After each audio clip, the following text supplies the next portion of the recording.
Prigozhin. You remember Prigozhin? He's the leader of that private mercenary group that's Russian. It's not private, but it is private. He kind of led that revolution against Putin that lasted 15 minutes. They marched towards Moscow, and then he just kind of abandoned the whole thing, dropped it, and left. Well, accidents happen, I guess. He was supposedly, we think, on a private plane that went down, and now he's supposedly dead. And, accidents do happen. Joining me now, my buddy Brian Kimber. He is the host of the awesome World News with BK podcast, former Air Force PJ. BK, okay, is this guy dead? Is this just another obvious Russian retribution thing? Is he alive? I never know what's going on in that part of the world. Yeah, Jesse, we always say take everything coming out of Russia, Ukraine with a huge grain of salt. It does appear, though, that he is dead. The Russian government says they have the flight manifests. Whether or not this was on purpose, we might not know. I'm sure there's going to be intense analyzing of the aircraft wreckage. I'm sure that's what they've been doing over at the Pentagon for a long time now to see if there's actually evidence of some sort of missile, some sort of anti-aircraft mechanism bringing down the plane. I mean, that's what everybody's thinking, because after his little quasi-revolution, even though, in my opinion, a large check was written to get him to stop that, Putin is a vicious guy, and he does not forgive betrayal. He came right out and said it many times. You've all seen the clips floating around on social media. So I would say he's probably dead, but, you cut the head off of one of these organizations, there's 10 more to take its place. So I think Wagner is going to go ahead and steam right ahead what they're doing in Africa as well as Ukraine.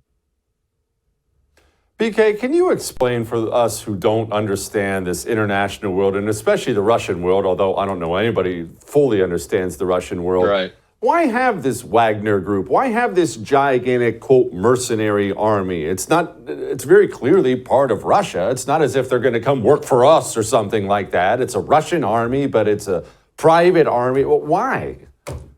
I'm not really sure, because they, like you said, Jess, they're tied at the hip with the Russian government. They've done a huge amount of fighting in Ukraine under the Russian flag. When we think of private military groups in America, like the ones I used to work for, you think of it's basically you're not really doing offensive operations. You're pretty much protecting people. That's your role. You're not like out there kicking in doors for the most part, 99% of the time. So it doesn't really make sense. I suppose their reasoning is they can have some plausible deniability and be like, oh, well, this is not done in the name of the Russian government. They're hired out to do whatever they are. I mean, it rings a little hollow after what we've seen in the last year and a half. That probably would have worked until the invasion of Ukraine, but now it's just absurd, and it's kind of eye-rolling, to be honest with you, to assume that they're just this private group with no attachments to the government. What are they doing in Africa? Oh, they're doing all kinds of stuff in Africa. They want a footprint. We've been watching this Niger coup, for example, and you see social media videos of people in the streets saying, we want Wagner, and they're in there big time. They are supporting the coup attempters. They see Africa for what it is, Jesse. We've all seen the population statistics. Africa is going to add 1 billion people over the next 50 years, and that's really going to be the new place to go. And Russia knows that as well as we do. We have bases there in Niger. It's still complicated. We're not sure what's going to happen to that base. We have 1,100 troops in Niger, and these coup leaders, just to take Niger as an example, they want Russia in there as well, because they're like, hey, we don't need the United States and we don't need these Western powers. And I'm sure Putin is all about Africa. He sees the writing on the wall there as well. BK, we had the debate last night on Fox News, which was fine, but the Ukraine question was interesting. All the candidates, pretty much all of them, seem beholden to giving more money really without end. I mean, some approach this a little bit differently, but this money pit has to continue without end. Nikki Haley actually bragged at one point that we only spend 3.5% of our defense budget there. That was one of the more jaw-dropping lines of the night. Yeah, I mean, I get it. For full disclosure, Jesse, I did not bother watching this debate. I mean, what's the point? The format is stupid. The way they do the questions is stupid. everything about it is stupid. So I didn't bother watching it. As far as Ukraine, though, there's a lot of people who really believe like, hey, we're getting off cheap here. If we can decimate the Russian army for only $200 billion, why, that's a great return on investment for us. And I really think that's what a lot of people think. Even those who are not necessarily as pro this war as others have to kind of admit, like, man, Jesse, you've seen the latest death toll. I mean, we're talking between both countries. The New York Times is reporting we're talking 500,000 casualties in a year and a half, and like at least half of those are death. I mean, it's just extraordinary. So in a lot of people's eyes, even if they're not wild about this never-ending war, they look at it as a cost-benefit analysis and say, for a relatively cheap amount of money, we're just destroying the Russian military. And I can kind of see that point of view. It's a little hard to take when you look at what's going on domestically, like you and I have talked about before, especially in like Maui, probably the worst natural disaster in American history, and seeing all this money go out the door, and Maui residents might get $700 each. Oh, by the way, are we destroying the Russian military? The best stuff I can seem to find on the whole thing is that they have bit the area they want to hold, and now they're holding it. They are holding it, Jesse, but I mean, this is a human cost. Russia, they've always been that country who's like, well, we're just going to throw men into the meat grinder, and we're just going to do it until we win. They don't really value human life like we do.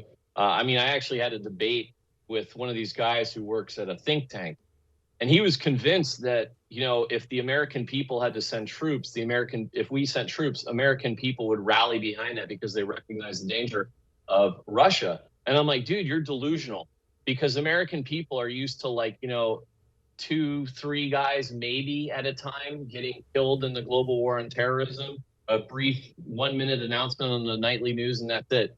You're talking like 50 people vaporized in like a 5-minute exchange with artillery, with landmines, with anti-tank guided missiles, with suicide drones. American people start seeing those videos on their nightly news, and they will be out in the streets rioting. We are not built as a people to put up with those kinds of casualties. I don't know what the Russian people have been brainwashed with, but apparently they're still kind of comfortable with it.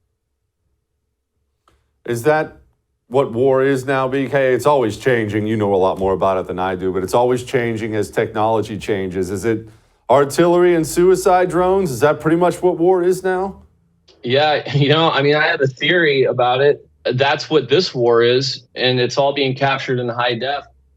And I guess my theory, Jesse, is that it's going to get more and more high tech until the point where really these electromagnetic pulse weapons become more of a reality, and you can vaporize all these drones just with beaming some sort of electronic pulse at it and disabling all electronics and communication systems. And that might be a back and forth for a while. But I think at a certain point, maybe we'll just be back to good old-fashioned gunpowder and knives, because we'll have so many measures and countermeasures that maybe some of this stuff just doesn't even work anymore. Yeah, the more things change, the more they stay the same. All right, BK, Finally, we just sold $500 million worth of arms to Taiwan, regardless of how anybody feels about that. I can't imagine China's doing backflips over it. Yeah, I mean, I'll say this, at least they bought the arms and we're not just giving them away. So that's an improvement. I mean, Taiwan's weird. The whole thing is weird to me because the three countries, China, Taiwan, if you recognize Taiwan as their own independent state, and the United States, we are so involved in the trade war and trade.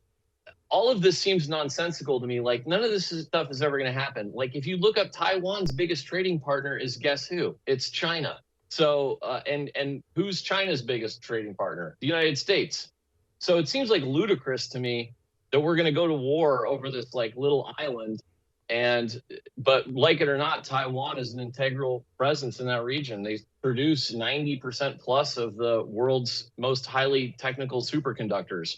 I don't know why they are all coming out of that island, but the three countries, whether you like it or not, they're all intertwined, and it's like cutting off your face to spite your head. It just doesn't make any sense to me. Like, why would you all three go to war with each other? There's plenty of money being made here, so I don't really get it.